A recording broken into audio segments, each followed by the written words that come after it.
আজকে আমরা এই ভিডিওতে শিখব একটি ট্রেন একটি গাছকে অতিক্রম করতে কত সময় নেয় তার হিসাব বের করতে। তোমরা ভিডিওটি মনোযোগ দিয়ে দেখবে, তাহলে বুঝতে পারবে ব্যাপারটা কত সহজ। তোমাদের খুব সহজ করে বোঝানোর জন্য পুরো ব্যাপারটা 3D অ্যানিমেশন দ্বারা তুলে ধরব, যাতে তোমরা বাস্তব দেখে খুব সহজে বুঝতে বা শিখতে পারো। So, please welcome to our channel.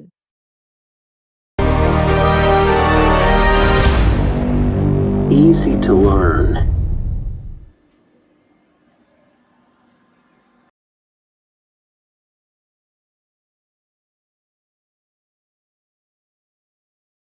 একশো মিটার লম্বা একটি ট্রেন ঘণ্টায় ৬০ কিমি বেগে একটি গাছকে অতিক্রম করতে কত সময় নেবে হিসাব করে লিখি।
হ্যাঁ, আমি ধীরাজ।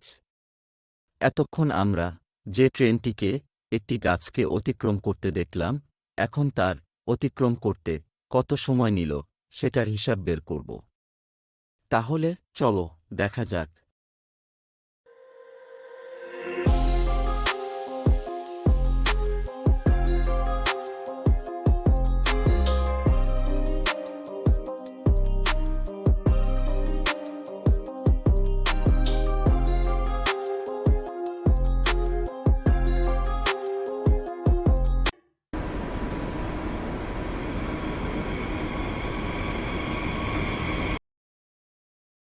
এটি হল গাছটিকে অতিক্রম করার ঠিক পূর্ব মুহূর্ত।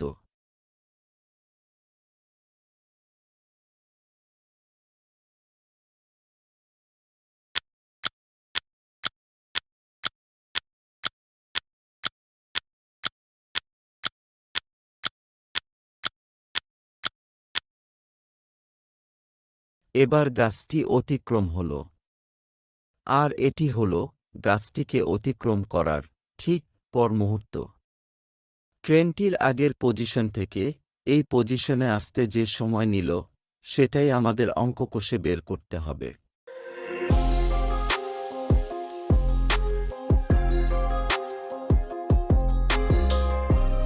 বের করতে পারব। চলো এবার এর সমাধান বের করি।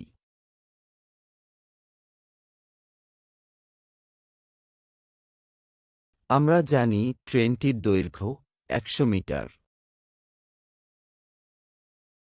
এবং গতিবেগ ঘণ্টায় ৬০ কিমি।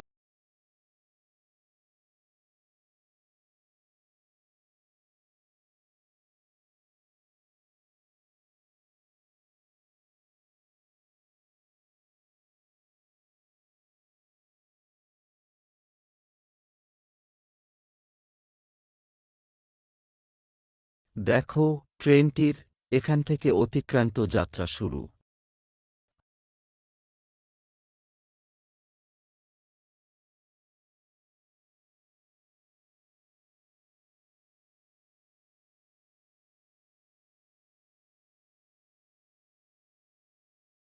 আর এখানে শেষ। তাহলে মোট পথ কতটা?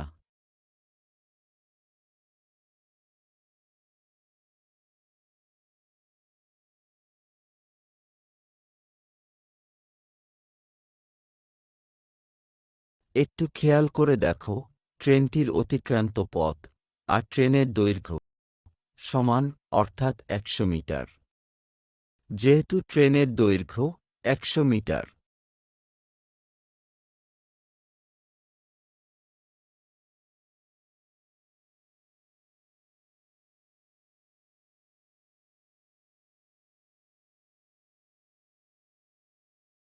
তাহলে অঙ্কটা হল এই রকম। গাছটির এপার থেকে ওপার যেতে ট্রেনটিকে কতটা পথ যেতে হচ্ছে, আর সেই পথ যেতে ট্রেনটির কত সময় লাগছে।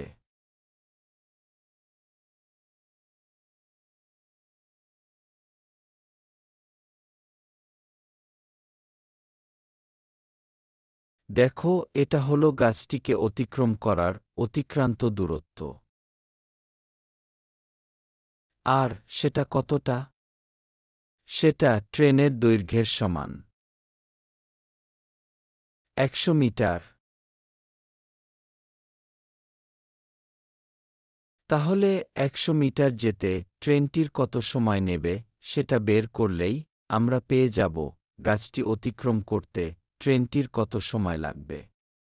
তাহলে ১০০ মিটার পথ যেতে কত সময় লাগবে? আমরা জানি যে ট্রেনটির গতিবেগ ঘন্টায় ৬০ কিমি, অর্থাৎ ১ ঘন্টায় যায় ৬০ কিমি। তাহলে আমরা একপাশে লিখব দূরত্ব আর একপাশে সময়। এখানে সময় বের করতে হবে, তাই সময় ডান দিকে লিখব। এখানে দেখো, উপরে আছে কিলোমিটার আর নিচে আছে মিটার, তাই এখানে সব এক করে নিতে হবে, মানে কিলোমিটারটিকে মিটার করে নিতে হবে। কিলোমিটারকে ১০০০ দিয়ে গুণ করলে মিটার হয়ে যাবে। আবার এখানে আছে ঘন্টা আর নিচে আছে সেকেন্ড, তাই ঘন্টাকে সেকেন্ডে পরিণত করতে হবে। ঘন্টাকে ৬০ ইন্টু ৬০ দিয়ে গুণ করলে সেকেন্ড হয়ে যাবে।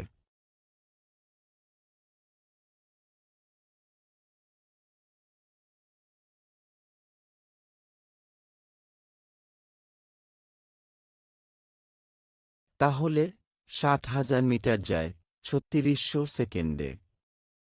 ১০০ মিটার যায় কত সেকেন্ডে? এবার আমাদের বুঝতে হবে সমস্যাটি সমানুপাতিক না ব্যস্তানুপাতিক। দেখো, দূরত্ব যদি বাড়ানো হয় তাহলে নিশ্চয় ট্রেনটি অতিক্রম করতে বেশি সময় নেবে, আবার দূরত্ব কম হলে সময়ও কম নেবে। সুতরাং সমস্যাটি সমানুপাতিক। তাছাড়া গতিবেগ যদি একই থাকে তাহলেও দূরত্ব ও সময় সমানুপাতি হয়। ৬০,০০০ = ১০০ = ৩৬০০ কত? বা ৬০,০০০ বাই ১০০ সমান ৩৬০০ বাই কত? সময় সমান ১০০ ইন্টু ৩৬০০ বাই ৬০,০০০।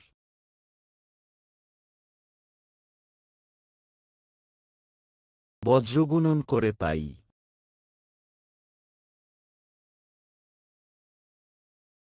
৬ সেকেন্ড। অতএব গাছটিকে অতিক্রম করতে ট্রেনটির ৬ সেকেন্ড সময় লাগবে।